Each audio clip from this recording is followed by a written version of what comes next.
And then nobody could remember what the Canada group sounded like, because we'd actually turned that thing around. So, yeah. And what's really weird is that most of the cast members from Dragon Ball Z came from a little town called Denton, Texas. And it was a college town, and I went to college there, and Sean Schimmel did, Chris Sabat did, Stephanie O'Donnelly did, Tiffany Vollmer did, Eric Vale did. I mean, most of the cast members, Sean Schimmel went to school there. And Denton, Texas is a very strange place. Have you seen the Rocky Horror Picture Show? Yes! Woo! It's set in a town called Denton. That is because Richard O'Brien went to school at the University of North Texas. And so he called, Denton. And Denton, a lot of musicians come from Denton. It is like an arts colony surrounded by cattle ranches. We all need to go there. So yeah, it's a very creative place. I had my own theater company there, and at that time there were 3 other live theater companies in a small town. So this small town was supporting that much live theater.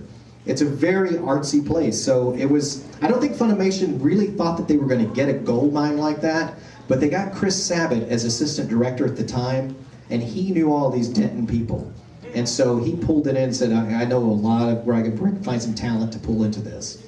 And I think that really made the show number 1, the magic of Denton, Texas. I live there now. When I actually met my wife, and I say my daughter, she's my stepdaughter, but she hasn't seen her real father since she was 4, so, I'm daddy. And, but she's now almost 18. But when I started raising her, I said, we were living in Dallas, and I said, this is no place to raise a child. We're moving to Denton. So we moved to Denton, and been happy there ever since. Yeah? You mentioned that as a writer, you have to match the flaps in your writing. What are the challenges that you have with that? Because, like you said, the Japanese really don't care if they match the flap. Yeah, it's an interesting thing. It's like writing some sort of metered poetry, But it's much more challenging because every line is a different meter. Right? It's a different rhythm, and you have to make it sound like something someone would say in English, and yet match that meter for every line. And it's a real interesting rhythmic talent. And it's also like voice acting is a rhythmic talent as well. I mean, there's people, when I first started directing, I would call in some of my theater friends who I thought would be great, because they do great voices, but they couldn't match the flaps. So it's a talent you either have or you don't, And it is a lot like writing poetry. Yeah. In that same context, what do you think about most of the bridges out there? The abridges? The abridgers out there, like you got Team 4-Star, Dragon Ball Abridged. Cool. Studios. Krillin I think count. that's the new generation coming up. That we'll probably be seeing more of them in the next 10 years, right? Yeah, but that's their training ground. I mean, I used to do mini comics before I became a professional comic book artist, and so it's the same thing. Well, I just seem to notice that a lot of their quality work is around the same, on par with early Funimation, or even kind of what it is right now. It's really well done. Yeah, I think so too, and I think that's this great experience for people to get into the industry. Get some kind of experience, because really you just need some kind of experience in acting. But because excuse me, your competition has about 10 years experience, and most of your competition have been doing this for many years. It wasn't that way when I started, but it's that way now. Yeah. I'm sorry. Bye. What was your favorite episode to do with FMA? The one he died in. Which one? The first time he died, that was my favorite thing. Yeah, I got to spend more time with it than any other thing I'd ever done, and it was more challenging, So yeah. I think you did commentary for both episodes that he had his death in. One of them talking about brain tonic and how sexy he was got. Yeah, I came in with some stuff called brain tonic. I brought it for everyone in the commentary to drink. We each had our own little brain tonic to see if we got smarter as the commentaries went on. We got sillier. I don't know if we got smarter. Yes? Can you say Kamehameha in general news? Kamehameha! Losing my voice, I probably could do it better, but that's about all I'm going to get. Yeah? Okay, how about Krillin Mondo Cool? Mondo Cool? That's another thing, Mondo Cool. that was Terry Clausen, the original Krillin, stayed on as a writer at Funimation, and he wrote the line Mondo Cool, and a lot of people made fun of it. I made fun of it, and I was like, I looked at the script and I turned to Chris and I went, really? Mondo Cool? And he goes, let's just do it. I was like, okay, we'll do it.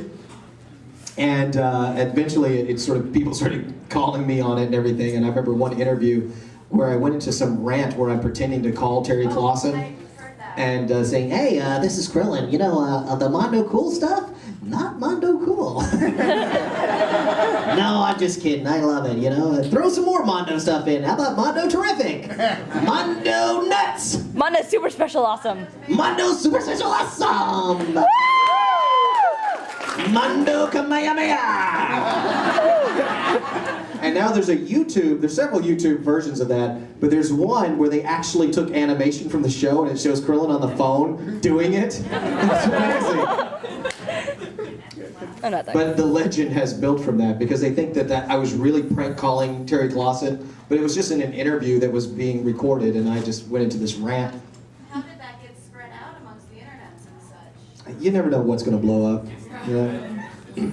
Yeah, but it did. And there's stuff on Wikipedia about me, and I read it, I was like, that's not true. You know, but I don't correct it. You know, I just let the legend go where it wants to go. Like what? Yeah. Yes. Do you Google yourself often? Not often. Every hour on the hour? I have. I'm up to like, I think 156,000 entries, which is pretty cool. Yeah, I liken it unto like the wanted posters of the Old West, you know, where the numbers of how much money they're worth, you know, they considered how popular they were or how successful they were as outlaws. Well, we just watched the Google numbers go up, right? I remember when my Google numbers were at 2,000, and I went on a tour and I drove a Hummer around the country promoting a Dragon Ball Z card game. And I would watch the numbers go up as I went to town to town to town, you know. So it was a pretty cool way to gauge your success of your tour.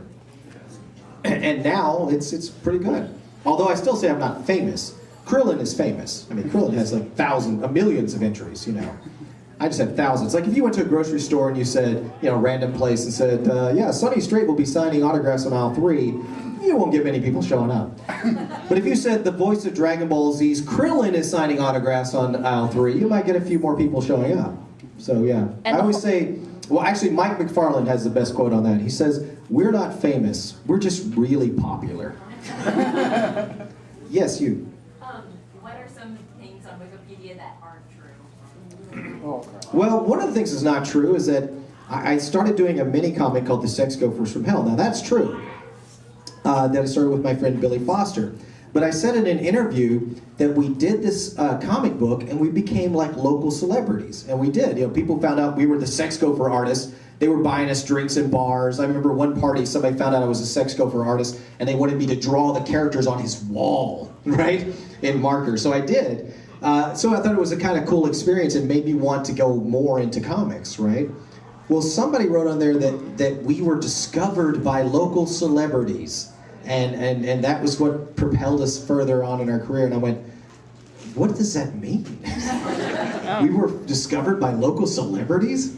But things like that I see all the time. It's like, that's not true, but I don't want to correct it. I told my friend Tom asked me one time, he said, you have a Wikipedia entry? And I said, yeah. And he said, did you write it? And I said, no. And he goes, I hate you. That's Tom has the band, you know, Chin's Mojo. And I said, you know, I'm going to get a t-shirt that says, I didn't write my own Wikipedia entry. You can make custom shirts. Yeah. Yes. How do you feel about being famous? I'm not famous. You're popular. I'm very popular. It's weird. It's weird to be like, you go to a place where you're famous. You know, it's a weird kind of fame. It's like, I'm not famous at home, you know. I'm definitely not famous at home. Whenever you're the disciplinarian, when you're the one who grounds someone, you are not cool. No matter how cool you may be. But to go to a place where you're suddenly famous, you know, and you walk the halls and you're at Sonny Strait, you know, that's a really weird experience, you know. I wouldn't want to live it, but it's cool to do it once, twice, 3 times a month sometimes. But you know, it's also nice to be able to go home and